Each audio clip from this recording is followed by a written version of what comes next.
Okay, so in the last lecture, we discussed about the array, single dimension array and double dimension array. Also, we have discussed about the function, length, and a for loop, a special type of for loop that is also called as for each loop. So the loop that we discussed in the form of for each loop is used to display the values of the array, uh, values which are stored in the array. So let's revise the loop. Suppose I have declared an array integer a is equal to new, and the dimension of the array is 5. Now if I wish to display the values of this array, then for the value stored, the type of the value stored in the array, that is of integer type, then variable, and then name of the array, right? And after that you can write system.out.println, and the value of the array will be stored in the variable I. So let's take one example. Suppose I have declared the array integer a, and these are the values that I have stored in the array. So what will be my output?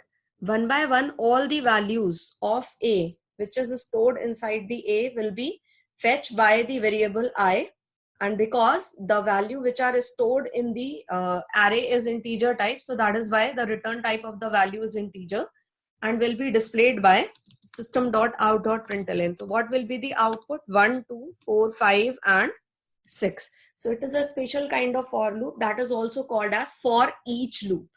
Fine. Now today we'll discuss about the how to pass the array into the function. So passing arrays in the function, this we are going to discuss today. Fine. So basically, to pass the array inside the function, there are two steps. First of all, how to declare the parameter, array parameter in the array, in the function, right? So suppose you want to declare a function, तो सबसे पहले आपने क्या declare करना है? उसका return type declare करना है. The name of the function, function का name देंगे आप. उसके बाद अब आपका यहाँ पैरामीटर का बारी आया, तो सपोज करिए पैरामीटर आपको एरे का देना है. So data type of the array, and then it is array, and then variable name. So this will be the syntax of the function declaration. Now how will you call the function? To call the function, आपने function को call अगर करना है तो आप function को call कैसे करोगे? नेम ऑफ द फंक्शन, जो भी आपका फंक्शन है उसका नेम दोगे आप, एंड देन ब्रैकेट में आप वेरिएबल, जो एरे का वेरिएबल है उसका नाम पास करोगे. Array variable name will be passed in the function. So let's take one example that I wish to search a particular number in the array. Fine. And I wish to make a search function for this particular problem. Okay. So I have declared a class, public class,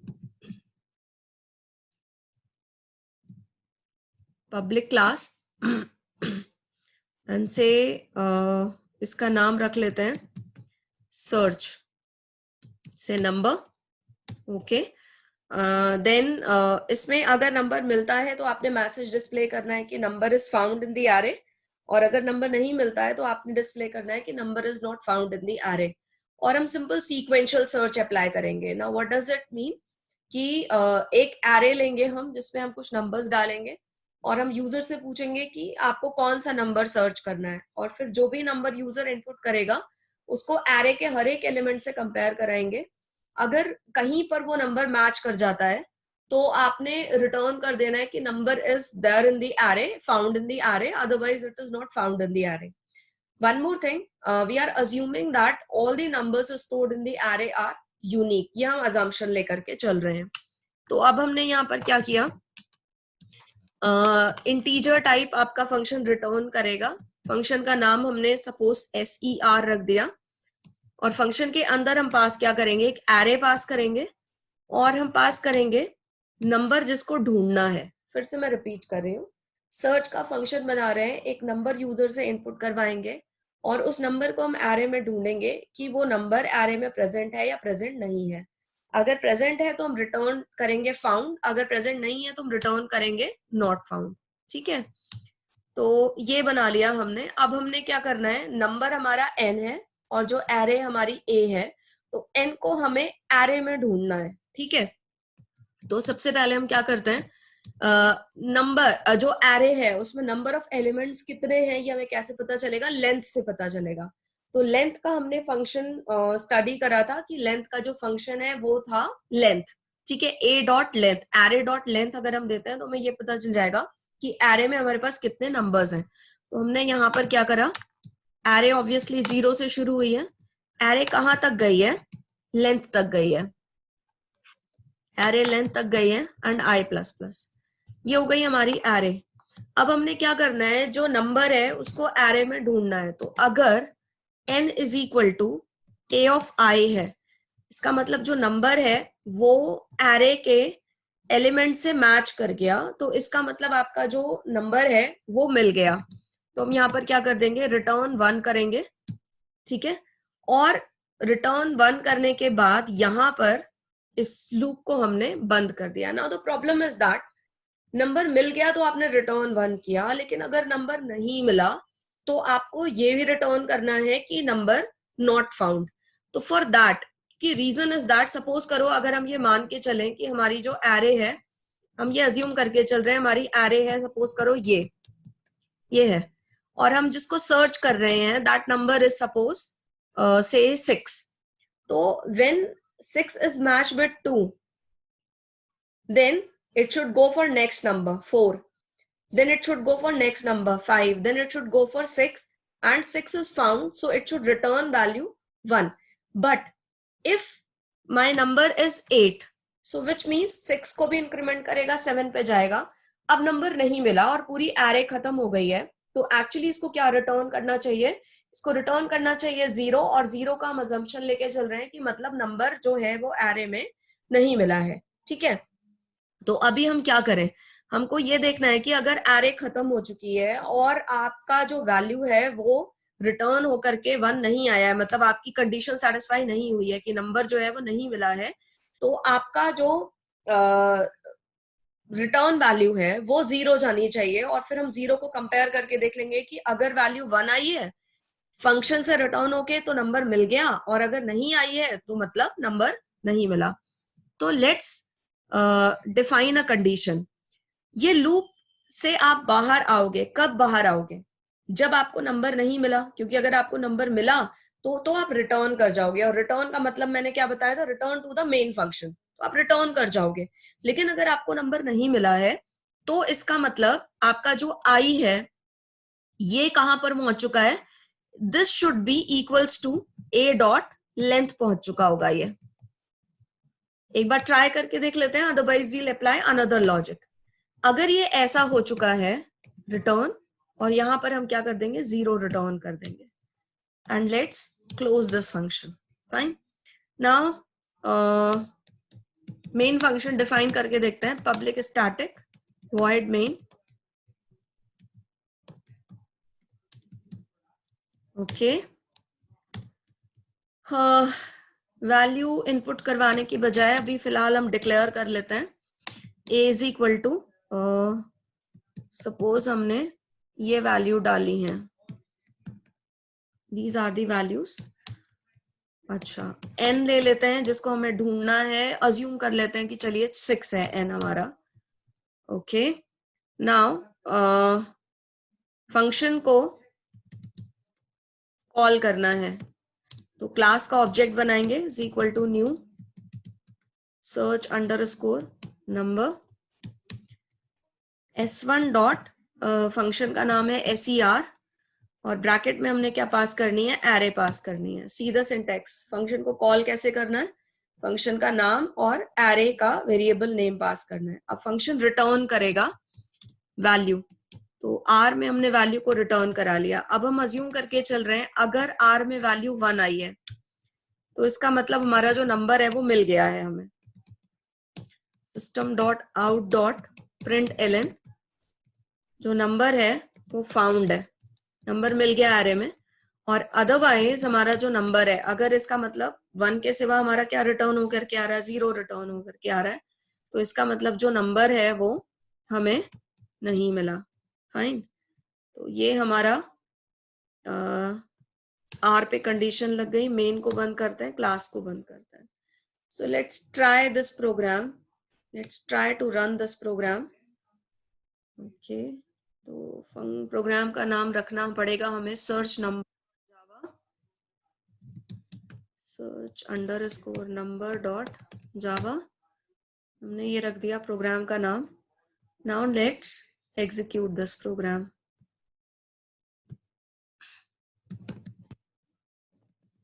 Java C search underscore number dot Java.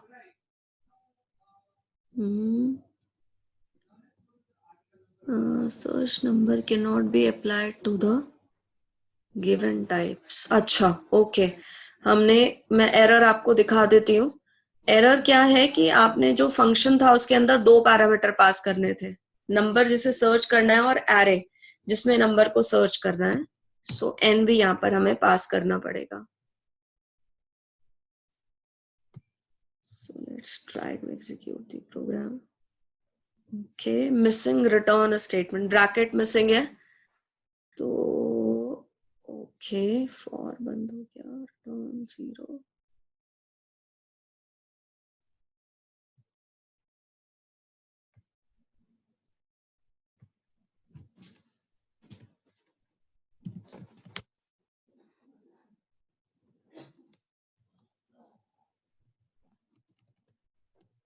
Okay, return का जो error था वो deduct नहीं कर रहा था, इसको पहले रन करके देख लेते हैं।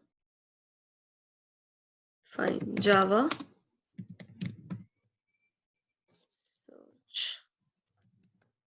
सर्च नंबर फाउंड, बिकॉज अब का जो n का वैल्यू था वो क्या था, 6 था। So let's check for not found as well. इसमें यहाँ पर मैंने पास कर दिया है 9। नाउ लेट्स चेक कि whether it is saying not found or not found. So your program is perfectly all right. So what I have made as a change वो मैं आपको दिखा देती हूँ। तो यहाँ पर हमने करा क्या है कि अगर n की वैल्यू जो है वो इसके बराबर है, a is equal to i के बराबर हो जाती है, तो रिटर्न 1 करेगा। एंड अपार्ट फ्रॉम दैट हमने यहाँ पे भी कर दिया है कि अगर आप लूप के बाहर आ जाते हो तो मतलब i का जो वैल्यू है वो लेंथ के बराबर हो जाता है, तो ये रिटर्न 0 करेगा, वरना ये रिटर्न 1 करेगा। ऑल्दो ये रिटर्न 1 यहाँ पर ऑलरेडी हम कर चुके थे, बट क्योंकि ये रिटर्न की एरर दे रहा था, so that is why I have made one more return 1 over here. तो इस तरीके से आप फंक्शन में पैरामीटर्स को पास कर सकते हो एज ए एरे। यहाँ पे मैंने पास करा है, और इस तरीके से आप जो है फंक्शन को कॉल करते हो। ठीक है, चलिए, so now we'll move to the next topic, and the next topic that we are going to cover is a string object। किस तरीके से आप string values को हैंडल करते हैं, तो हम string को डिस्कस करने जा रहे हैं। So what is a string? It is a sequence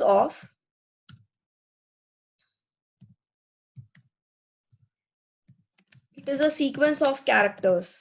ठीक है, इन जनरली आपका जो स्ट्रिंग है वो क्या होता है, it is a sequence of characters. But if we talk about Java, but अगर आप जावा की बात करते हैं तो स्ट्रिंग जहां पर क्या है, it is a object. String is an object, string एक ऑब्जेक्ट है, और ये क्या रिप्रेजेंट करता है, that represents a sequence of character, sequence of characters, इसको रिप्रेजेंट करता है स्ट्रिंग आपका। ठीक है, तो अभी हम यहाँ पर क्या देखते हैं, एक एग्जांपल देखते हैं कि सपोज अगर आपको किसी का नाम स्टोर करना है मुझे, तो मैंने क्या किया, एक स्ट्रिंग डिक्लेयर करी a।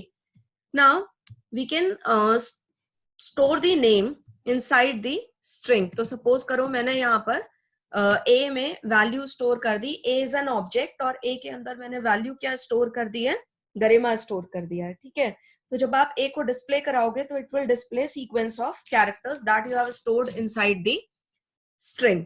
Okay, now there are various type of methods that we can use with the string. हम बहुत सारे मेथड्स यूज कर सकते हैं स्ट्रिंग के साथ। तो मेथड नंबर 1 जो आप यूज कर सकते हैं दैट इज लेंथ। आप स्ट्रिंग की लेंथ फाइंड आउट कर सकते हैं।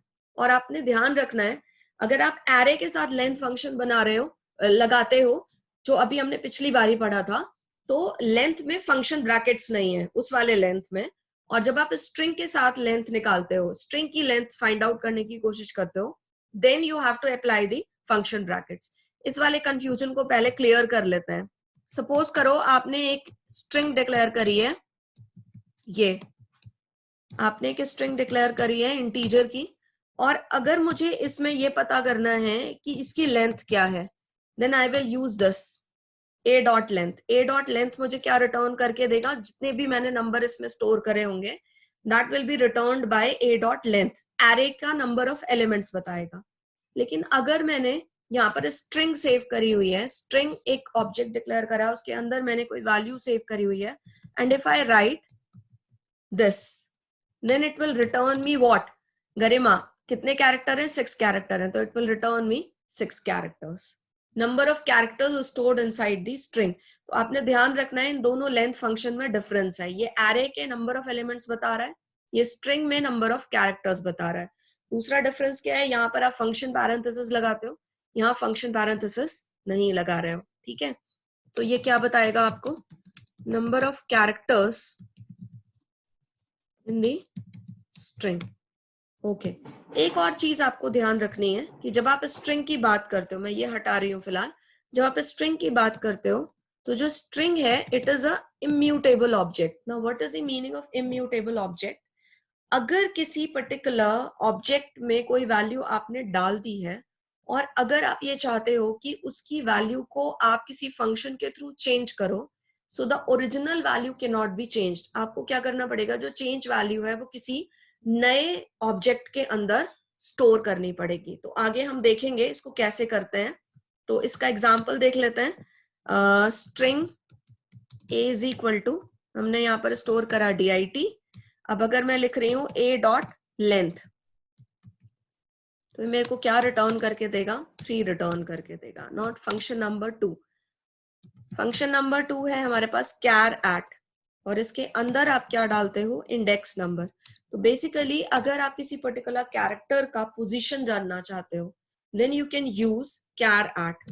सो it will give you position of, sorry, character of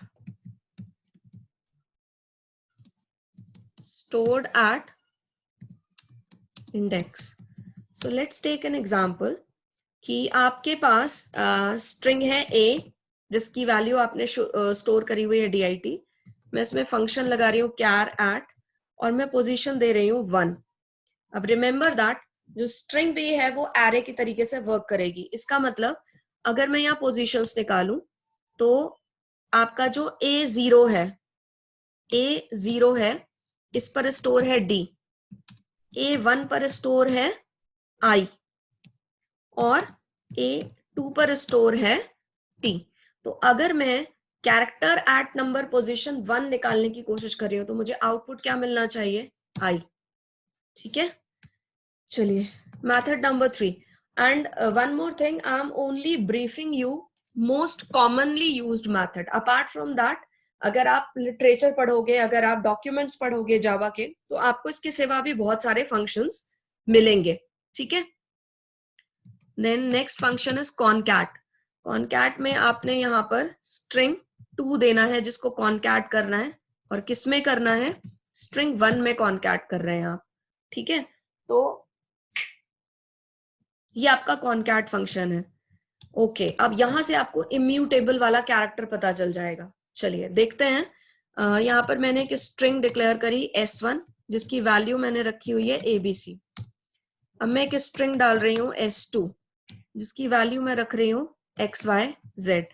ठीक है, now I am writing s1 dot concat s2। What will be the output? The output will be ABC X Y Z. But if I will display S1, I will get ABC. If I will display S2, I will get XYZ. What does it mean? Original value of S1 will not be changed. and original value of S2 will not be changed. This output you can see only in the monitor, on the monitor. But if I will write string S3 is equal to, then value of S3 will become ABC now, right? So immutable ka matlab hai the original value will not be modified. If you wish to change the value or if you wish to store the changed value, then you have to create a new string for that. ठीक है, तो ये इस तरीके से immutable की जो characteristics है वो आपके string में होती है. Now function number 4. Function number 4 अगर हम देखें तो हमारे पास फंक्शन है इंडेक्स ऑफ. इंडेक्स ऑफ और ब्रैकेट में आप क्या दोगे यहाँ पर स्ट्रिंग या कोई कैरेक्टर दोगे. ओके, तो अगर मेरे को ये पता करना है कि ये जो पर्टिकुलर स्ट्रिंग है ये आपकी जो मेन स्ट्रिंग है उसमें कहां पर आई हुई है, इसकी पोजीशन पता करनी है, लोकेशन पता करनी है, तो उसके लिए आप इंडेक्स ऑफ दोगे. तो सपोज करो मैंने दिया s1 डॉट, s1 की वैल्यू है abc, s1 dot index of और मैं यहां पर दे रही हूं b. मैंने यहां पर क्या दिया, b दिया. तो अभी मेरे को रिटर्न होके क्या मिलना चाहिए, यहां पर 1 मिलना चाहिए. व्हाट डज इट मीन कि the b string is coming at the position number 1 in the string, original string s1. string आपकी 0 से शुरू हो रही है, ठीक है. then we have a function equals and bracket में आप क्या पास करोगे, स्ट्रिंग जिसको आपको कंपेयर करना है. तो बेसिकली आपकी जो सिंटेक्स है वो होनी चाहिए स्ट्रिंग 1 डॉट इक्वल्स और किससे कंपेयर कर रहे हो, स्ट्रिंग 2 से कंपेयर कर रहे हो. So it will return you कि whether both strings are equal और नॉट. तो फॉर एग्जांपल ये जो s1 और s2 हमने लिए हुए हैं, s1 की वैल्यू है abc, s2 की वैल्यू है xyz. So if I right if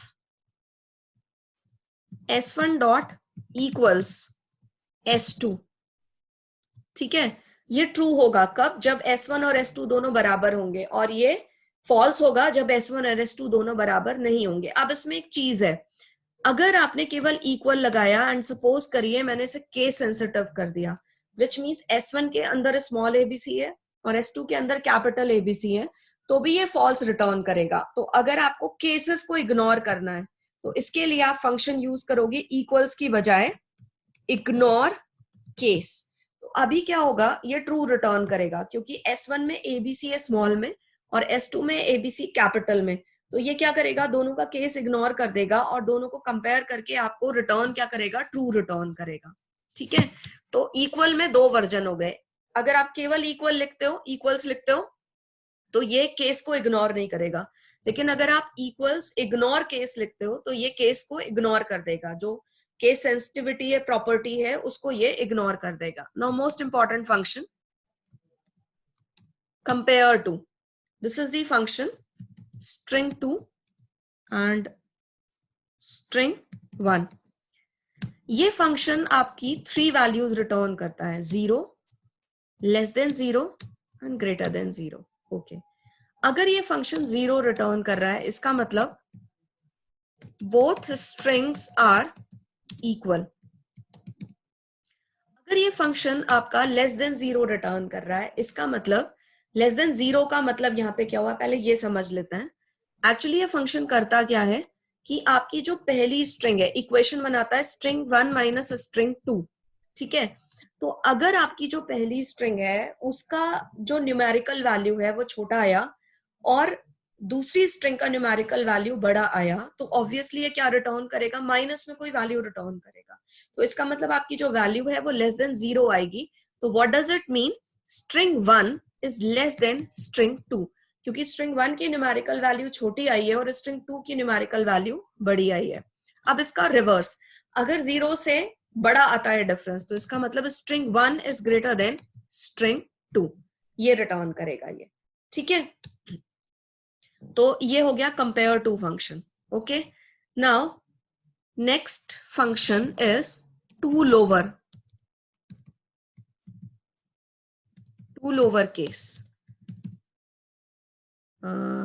two lower case कैसे करेंगे, सपोज करो मैंने डाला s1 dot to lower case, तो क्या करेगा ये आपको रिटर्न करेगा अगर ये कैपिटल में है तो स्मॉल में आपको रिटर्न कर देगा वैल्यू, स्मॉल लेटर्स में। सिमिलरली आपका दूसरा फंक्शन है टू अपर केस, और आपको बहुत अच्छे से ये ध्यान रखना है, ओरिजिनल वैल्यू में कोई भी चेंज नहीं होगा, जो भी चेंजेस मिलेंगे वो आपको आउटपुट में मिलेंगे। अगर आपको ओरिजिनल वैल्यू में कोई चेंज करना है then you have to store that output into another string, ठीक है। Now with all these functions we are going to make a program to क्या बनाए, okay, तो with all these functions we are going to make a program for sorting of 5 names। आपको 5 name input करना है और फिर क्या करना है, उन नेम्स को सॉर्ट करना है आपने। तो अगर आपने नेम्स को सॉर्ट करना है और कितने नेम्स आपको बनाने हैं, 5 नेम्स चाहिए, तो सबसे पहली चीज आपको ये आनी चाहिए कि स्ट्रिंग का आपको एरे बनाना पड़ेगा। तो स्ट्रिंग एरे बनाने की सिंटेक्स देख लेते हैं। स्ट्रिंग एरे, जो भी आपकी स्ट्रिंग का नाम आपको रखना है एरे का, एंड देन 5 अगर एलिमेंट की स्ट्रिंग बनानी है तो आपने यहाँ पर इस तरीके से एरे को डिक्लेयर करना पड़ेगा। नाउ लेट्स सी किस तरीके से आप वैल्यूज इनपुट करोगे। जैसे आप एक नॉर्मल एरे में वैल्यू इनपुट करते हो, बिल्कुल उसी तरीके से आप इसका भी लूप चलाओगे। तो आपने integer i is equal to 0, i is less than 5, i plus plus, ठीक है। जो भी आपने स्कैनर का ऑब्जेक्ट बनाया होगा वो आप बना करके, सपोज करो मैंने sc बनाया है, next, and then value will be entered. अब वैल्यू कहाँ एंटर करनी है, ith स्ट्रिंग में एंटर करनी है, a के ith स्ट्रिंग में एंटर करनी है। तो यहाँ पर आपने क्या लिख देना है, a of I। So let's see the program of sorting of names। Okay, तो sorting of names का प्रोग्राम देख लेते हैं एक बारी।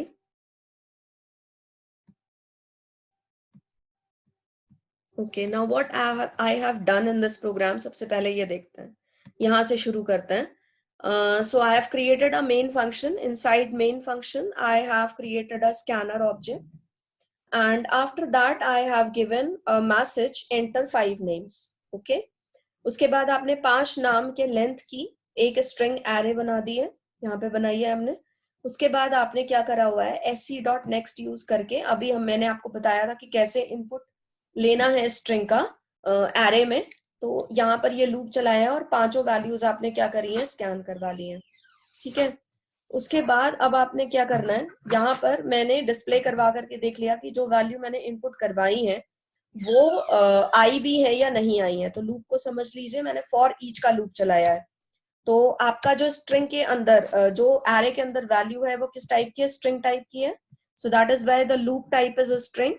लूप का वेरिएबल मैंने जे ले लिया है और एरे जो है वो मेरी ए है।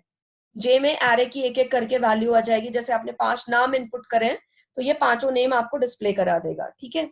इसके बाद मैंने जो क्लास बनाई थी वो सॉर्ट नेम के नाम से बनाई थी। The class name is sort name, और इसके अंदर एक फंक्शन बनाया मैंने सॉर्ट एन।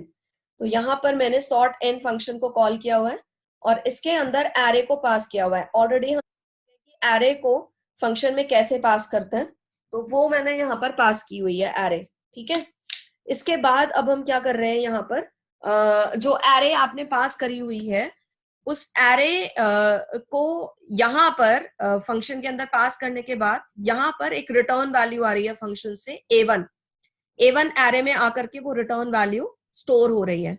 सो बेसिकली अब हम देखते हैं कि इस पर्टिकुलर जो आपका ये है फंक्शन है, इसमें हम क्या कर रहे हैं। तो इस फंक्शन में आपने एज ए पैरामीटर एक स्ट्रिंग पास करी हुई है, ठीक है। और जो स्ट्रिंग है उसका वेरिएबल आपने क्या लिया हुआ है, ए लिया हुआ है। स्ट्रिंग का वेरिएबल है वो आपने ए लिया हुआ है। उसके बाद अब आप क्या कर रहे हो, यहाँ पर जो फंक्शन है आपका, it is returning a value, it is returning string array. Sort होने के बाद आपकी जो स्ट्रिंग है, जो एरे है वो रिटर्न हो रही है, ठीक है, रिटर्न हो रही है। तो आपने यहाँ पर जो फंक्शन का रिटर्न टाइप लिया हुआ है वो क्या लिया हुआ है, स्ट्रिंग एरे लिया हुआ है, ओके। देन आपने क्या करा हुआ है, सॉर्ट करना है आपको। तो आपने सिंपल सॉर्टिंग का, सीक्वेंशियल सॉर्टिंग का लॉजिक लगाया है यहाँ पर। तो आपने 2 लूप लिए हुए हैं। वी नो दैट कि अगर आपको वैल्यूज को सॉर्ट करना है तो आप हर एक वैल्यू को नेक्स्ट वैल्यू से कंपेयर करते हो। जहां कहीं भी वैल्यू आपको अनइक्वल मिलेगी, मतलब जो पहली वैल्यू है वो दूसरी वैल्यू से बड़ी मिलेगी, वहां पर आप क्या करोगे, स्वैप करोगे। तो आपको स्वैप करने के लिए एक टेम्परेरी स्ट्रिंग चाहिए थी। This is a temporary string. आपने यहाँ टेम्परेरी स्ट्रिंग डिक्लेयर करी है। पहला लूप आपने लेंथ तक चलाया। अब ये ध्यान रखना है, ये जो फंक्शन मैंने यूज करा है ये एरे की लेंथ का फंक्शन है, ठीक है। तो अगर मैंने 5 नेम स्टोर करे हैं एरे में, तो ये कहां तक चलेगा, i इज लेस देन 5 तक चलेगा। उसके बाद अब आपने यहाँ पर क्या किया हुआ है, जो j का लूप है वो लेंथ -1 तक चलाया है। रीजन क्या है, जैसे आप बेसिकली यहाँ ये कर रहे हो, a का जो 0th एलिमेंट है उसको a के फर्स्ट एलिमेंट से कंपेयर करोगे, फिर a के सेकेंड एलिमेंट से कंपेयर करोगे, फिर a के थर्ड एलिमेंट से कंपेयर करोगे, फिर a के फोर्थ एलिमेंट से कंपेयर करोगे। आप इस तरीके से यहां पर ये कर रहे हो, ठीक है। ओके, सिमिलरली फिर जब a0 कंपेयर हो जाएगा, फिर आप a1 को उठाओगे। a1 को जब आप उठाओगे तो आप किससे कंपेयर करोगे, a2 से कंपेयर करोगे, a0 पे तो जाओगे नहीं, a3 से कंपेयर करोगे, देन a4 से कंपेयर करोगे, ठीक है। अब इसके बाद अब आप क्या उठाओगे, a2 उठाओगे। तो इस तरीके से आप एक्चुअली एलिमेंट्स को क्या कर रहे हो, सॉर्ट कर रहे हो। ओके, तो अब हम यहाँ आ जाते हैं। तो हमने कंपेयर टू फंक्शन लगाया। कंपेयर टू का मैंने मतलब बताया था आपको, अगर स्ट्रिंग 1 स्ट्रिंग 2 से छोटी है या बड़ी है, तो आप इसका पता किससे लगा सकते हो, कंपेयर टू से लगा सकते हो। लेस देन 0, ग्रेटर देन 0, इस तरीके के आप फंक्शंस लगा करके ये पता कर सकते हो कि कौन सी स्ट्रिंग बड़ी है और कौन सी स्ट्रिंग छोटी है। तो अगर आपका स्ट्रिंग 1 जो है वो स्ट्रिंग 2 से छोटा है, तो आपने क्या करना है यहाँ पर, सॉरी स्ट्रिंग 2 स्ट्रिंग 1 से छोटा है, तो आपने क्या करना है, यहाँ पे स्वैपिंग करनी है। तो आपने यहाँ पर स्वैप का लॉजिक लगाया हुआ है। टेम्परेरी वैल्यू, टेम्परेरी स्ट्रिंग में आपने वैल्यू को निकाला एंड देन आपने स्वैप करा हुआ है, ठीक है। और उसके बाद आपका जो भी स्ट्रिंग था, जो भी आपका सॉर्ट करके एरे आया था ए, आपने उसको यहाँ पर रिटर्न कर दिया। आपके फंक्शन का रिटर्न टाइप है स्ट्रिंग एरे। अब ये जो रिटर्न होके वैल्यू आई है, स्ट्रिंग एक इम्यूटेबल ऑब्जेक्ट है, तो आपने उसको एक नए ऑब्जेक्ट A1 में सेव कर लिया। और फिर अब आप A1 को डिस्प्ले करके देख रहे हो कि जो रिटर्न होकर के स्ट्रिंग आई है, जो स्ट्रिंग एरे आई है, J को एक एक करके डिस्प्ले करके देख रहे हो कि वो सॉर्टेड है या वो सॉर्टेड नहीं है। So let's run this program और चेक करके देखते हैं कि आपका जो स्ट्रिंग है वो सॉर्ट हुआ है या सॉर्ट नहीं हुआ है। सो जावा सी sort underscore name dot java हो गया, java sort underscore name। सो 5 नाम इनपुट करके देख लेते हैं। सी, दिस इज बिफोर सॉर्टिंग, ये आपकी ओरिजिनल वैल्यूज है, और ये रिटर्न होकर के आई है वैल्यू। तो रिटर्न होकर के जो वैल्यू आई है, देखिए वो असेंडिंग ऑर्डर में। तो आपके जो नेम्स हैं वो सॉर्ट हो गए हैं, और किस ऑर्डर में सॉर्ट हो गए हैं, असेंडिंग ऑर्डर में सॉर्ट हो गए हैं। So in today's lecture, what we have seen how to pass the array inside a function, how to take the return values from the function, and then what we have seen string object, methods that we can use in the string object, and string array. And according to by using a string array, we have developed the program to sort number of names in this using a string array. And your practice question will be, you have to make a program to search a particular name in the string array. तो आपने करना क्या है, suppose करो user से आपने 10 नाम input करवा लिए। अब आपको यूजर से एक नाम इनपुट करवाना है और सर्च करना है कि वो जो 10 नेम्स हैं उनमें वो नेम है या नहीं है। तो एक तरीके से आपको सीक्वेंशियल सर्च का प्रोग्राम बनाना है। मैंने आपको नंबर सर्च करना बताया है इसी वीडियो में, आपको नेम सर्च करने का प्रोग्राम डिजाइन करना है। So I am ending the meeting over here.